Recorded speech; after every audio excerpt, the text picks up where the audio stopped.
मित्रों, सभी का स्वागत है आपके अपने चैनल पर। यहाँ हम बात करेंगे एम्स बीएससी नर्सिंग काउंसलिंग 2021 की। इसमें राउंड वन में आपको चॉइस फिलिंग करना है और इसमें 1 लाख रुपए आपको देना है, और उसमें भी अगर आपने गलत तरीके से चीज़ों को किया तो 1 लाख का जुर्माना भी लग सकता है। तो आइए इन्हीं मुद्दों पर बात करते हैं।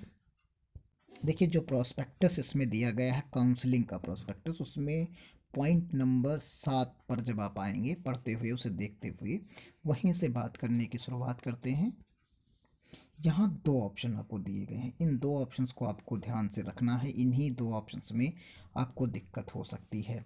तो पहला ऑप्शन का जो मतलब है कि अगर आप आगे पार्टिसिपेट नहीं करना चाहते अगले किसी राउंड में, यानी सिर्फ आप वही स्कूल कॉलेज भरेंगे जो फर्स्ट राउंड में आपको मिल गया और वहीं आप जाके एडमिशन ले लेंगे, तो आपको पहला राउंड यानी पहला ऑप्शन चुनना है। यानी आप आगे के राउंड में पार्टिसिपेट नहीं करना चाहते तो आप फर्स्ट ऑप्शन चुन लीजिए, accept allotted seats and do not wish to participate in further round of seats allocation.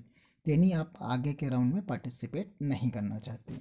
दूसरे ऑप्शन का मतलब जो है यहाँ पर कि आप आगे के जो फ्यूचर में जो सेकंड राउंड थर्ड राउंड होंगे उनमें भी अगर आप पार्टिसिपेट करना चाहते हैं और इस राउंड के यानी पहले राउंड की सीट्स को भी बचा कर रखना चाहते हैं तो आपको ऑप्शन सेकंड चुनना होगा। इस कंडीशन में आप सेकंड चुनेंगे, जिससे नेक्स्ट राउंड में you are allocated another seats as per your choice in next round. तो ये चीज़ इसमें बताई गई है। इसके लिए यहाँ पर इन्होंने एक चीज़ और बताई है। देखिए, अब यदि आपने सेकंड ऑप्शन को चुना, फिर आपके साथ क्या हो सकता है, आपको यहाँ पर सेकंड राउंड आपने चुन लिया, सेकंड ऑप्शन चुना, फिर उसके बाद आपको सीट सेकंड ऑप्शन में भी जो है मिल गई, तो यहाँ पर वैकेंट सीट जो होगी यानी जो आपकी पहले राउंड की होगी वो automatically allocated to other candidate, यानी उसे दूसरे कैंडिडेट को दे दी जाएगी जब आपको सेकंड राउंड की अलॉट होगी। तो in order of merit failure to join, अगर आप अगले राउंड की जो है ज्वाइन नहीं करते, अपग्रेड सीटेड को, अपग्रेडेड जो सीट आपको दी गई है उसे अगर आप सेकंड नेक्स्ट राउंड में जो है ज्वाइन नहीं करते, तो आपको पेनाल्टी के तौर पर 1 लाख रुपए जो है देना होगा, if you do not join upgraded seat. इस कंडीशन में तो आपको संभल कर ये चीज़ों को करना है। और यहाँ पर इन्होंने बताया कि refuse or allocated seats not available, यानी किसी भी प्रकार की जो है रिफ्यूज़ करने की यहाँ पर सुविधा नहीं दी गई है। इसीलिए यहाँ पर बताया गया है कि जो कैंडिडेट्स हैं वो चॉइस फिलिंग जो केयरफुली करें और इसकी रिस्पॉन्सिबिलिटी खुद की होगी। Failure to log in and selecting an options after seat allocation within date and time specified in important dates links जो प्रोवाइड कराई गई हैं उसी के हिसाब से आप जो है एलिजिबल और इनएलिजिबल होंगे फॉर सेकेंड राउंड। तो यहाँ पर एक चीज़ आपने पॉइंट 7 को क्लियर हो गया होगा आपको। अब पॉइंट 8 की बात करते हैं। तो यहाँ पर उन्होंने कहा कि आपने चूज़ ऑप्शन 1 या 2 किया, जो भी मेंशन किया।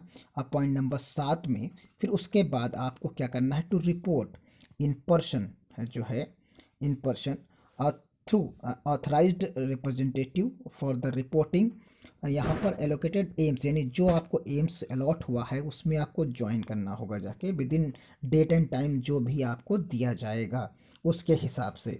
और यहाँ पर इन्होंने बताया कि उसमें आपको ओरिजिनल डॉक्यूमेंट्स आपको सबमिट करने होंगे, यानी उस रिस्पेक्टेड जो है उस पर्टिकुलर एम्स में आप जाएंगे और वहाँ पर आपको ओरिजिनल डॉक्यूमेंट्स और डिमांड ड्राफ्ट जो 1 लाख रुपए का है उसे आप लेकर जाएंगे और चीज़ों को प्रोवाइड कराएंगे।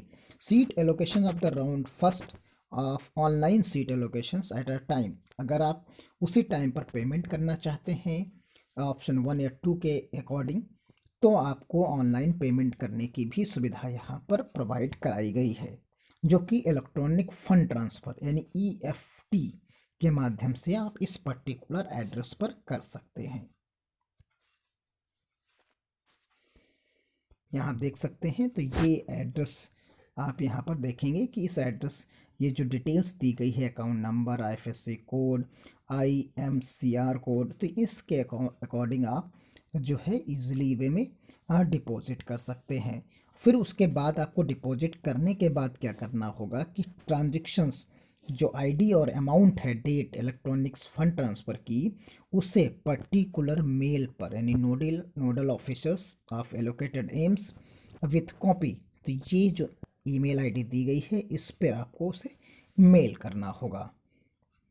The candidate choose the option 1 and deposit the amount of rupees 1 lakh through the electronic mode during first round allocation seat, their original documents within 5 days, और आपको 5 दिनों के अंदर ओरिजिनल डॉक्यूमेंट्स जो है आपको पहुंचाने होंगे। तो ये टाइम बाउंड भी यहाँ पर दिया गया। तो ये कुछ जो पॉइंट्स हैं उनको प्रॉपर वे में समझ लेना है, और फिर उसके बाद respective AIIMS otherwise allotted seat will be cancelled and their deposited money will be forfeited. देखते हैं कि जो यहाँ पर कहा कि जो डिपॉजिट होगी, अगर आपने जो है 5 दिनों के अंदर अपने ओरिजिनल डॉक्यूमेंट सबमिट नहीं किए तो डिपॉजिट मनी जो आपकी होगी वो फॉरफिटेड यानी आपकी जब्त कर ली जाएगी। The candidate will not be eligible for any other participating in online seat allocation, यानी आप फिर पार्टिसिपेट ही नहीं कर पाएंगे अगले राउंड में या किसी भी राउंड में, और क्लेम भी नहीं कर पाएंगे अपनी सीट के लिए। तो यहाँ पर list of documents certificate that required to deposited in original or photocopy along with copy of transactions detail as applicable। तो यहाँ पर जो भी हैं वो सारी चीज़ें डॉक्यूमेंट्स भी पूछे गए हैं कि आपको ये सारे डॉक्यूमेंट्स रखने हैं अपने पास। Admit card issued by AIIMS, यानी एक एडमिट कार्ड हो गया, रजिस्ट्रेशन स्लिप हो गई, अदर ऑफर लेटर्स हो गए, सीट एलोकेशंस लेटर हो गया जो अलॉटमेंट लेटर जिसे आप कहेंगे, और फिर उसके बाद certificate in proof of passing 12th class 10+2 जो भी आपके यहाँ बोर्ड में कहा जाता हो उसे, कहीं सीनियर सेकेंडरी सर्टिफिकेट्स कहा जाएगा, कहीं 10+2 कहा जाएगा। तो ये आपके स्टेट में जिस प्रकार कहा जाता है उसके हिसाब से, यानी 12th class.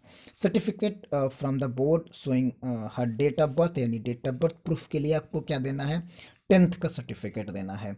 Marksheet of the qualifying examinations यानी 12th क्लास 10+2 की, जो कि 55% से ज़्यादा हो। इंग्लिश, फिजिक्स और केमिस्ट्री बायो के साथ होना चाहिए, और माइग्रेशन सर्टिफिकेट होना चाहिए। यहाँ पर एक प्रॉब्लम आपको डाउटफुल लग सकती है, हम इसको क्लियर किए दे रहे हैं कि जो 12th का माइग्रेशन सर्टिफिकेट है ये सिर्फ और सिर्फ CBSE बोर्ड में आपको मिलेगा। बाकी यूपी बोर्ड या बाकी अदर स्टेट्स के बोर्ड जो हैं उनमें आपको ट्रांसफ़र सर्टिफिकेट मिलता है इसकी जगह पर। तो ये ट्रांसफ़र्स यानी TC आप सबमिट करेंगे। बाकी जो जिस बोर्ड में आपको स्टेट बोर्ड, कुछ स्टेट बोर्ड और सेंट्रल बोर्ड्स हैं वहाँ पर माइग्रेशन सर्टिफिकेट मिलता है TC की जगह पे, तो आप उसे सबमिट करेंगे।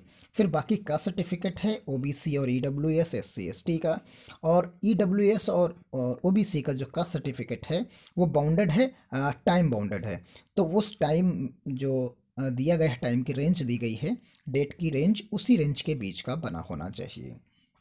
और self attested 1 set of photocopy of above certificates, जितने भी आपको सर्टिफिकेट्स यहाँ लगाने हैं, बताए गए हैं, मेंशन किए गए हैं, उन सब का एक सेट आपको सेल्फ अटेस्टेड फोटोकॉपी का लेके साथ में जाना है ओरिजिनल डॉक्यूमेंट्स के साथ।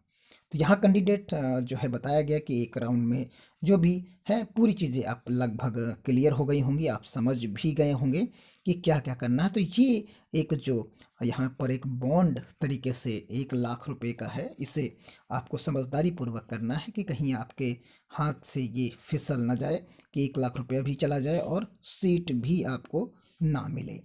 तो उम्मीद करते हैं काफ़ी हद तक चीज़ें आप समझ गए होंगे। बाकी डिटेल्स हमने सारी टेलीग्राम चैनल पर डाल दी हैं, आप चीज़ों को देख भी चुके होंगे।